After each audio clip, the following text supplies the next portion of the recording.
औरत को खुश करने के लिए अपनाएं ऊंट की ये आदत, पहली बार में मिलेगा फुल रिजल्ट। चाणक्य कहते हैं कि अगर ऊंट के 5 गुण एक पुरुष में हो तो उसकी स्त्री हमेशा संतुष्ट रहती है। ऐसे गुणों वाला पुरुष परिवार में खुशी को बनाए रहता है और संपन्न रहता है। तो आपको बता दें कि कौन कौन से वो गुण हैं जो पुरुष को ये काबिलियत देते हैं। 1. संतुष्ट रहना। आचार्य चाणक्य कहते हैं कि पुरुष को यथाशक्ति परिश्रम करना चाहिए और उससे जो धन या फल मिले उससे संतुष्ट व खुश रहना चाहिए। जिस तरह से ऊंट जितना भोजन मिलता है उतने में ही संतुष्ट हो जाता है, उसी तरह पुरुषों को मेहनत से अर्जित इस धन से ही परिवार का पालन पोषण करना चाहिए। जिन पुरुषों में ये गुण होता है वे सफलता प्राप्त करते हैं।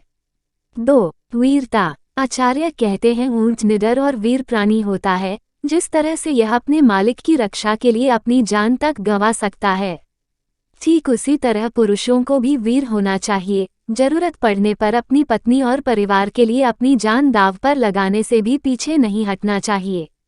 3. सतर्क रहना। आचार्य के अनुसार जिस तरह से ऊंट गहरी नींद में होने के बाद भी सतर्क रहते हैं, वैसे ही पुरुष को भी हमेशा अपने परिवार, स्त्री और कर्तव्यों को लेकर सतर्क होना चाहिए।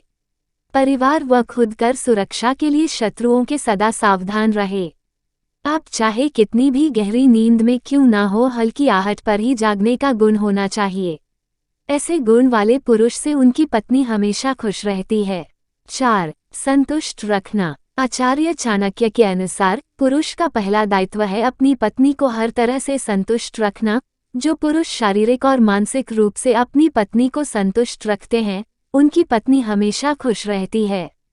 ऐसा करने वाला पुरुष हमेशा अपनी पत्नी का प्रिय बना रहता है। 5. वफादारी। चाणक्य कहते हैं कि जिस तरह कोई ऊंट की वफादारी पर शक नहीं कर सकता है, उसी तरह पुरुष को अपनी पत्नी व कार्य के प्रति हमेशा वफादार होना चाहिए। जो पुरुष अनजान महिलाओं को देखकर भी लालायित हो जाता है उसके घर में कलह बनी रहती है। ऐसे पुरुष से स्त्री कभी खुश नहीं रहती है, क्योंकि पत्नी अपने पति की वफादारी से ही आनंदित रहती है।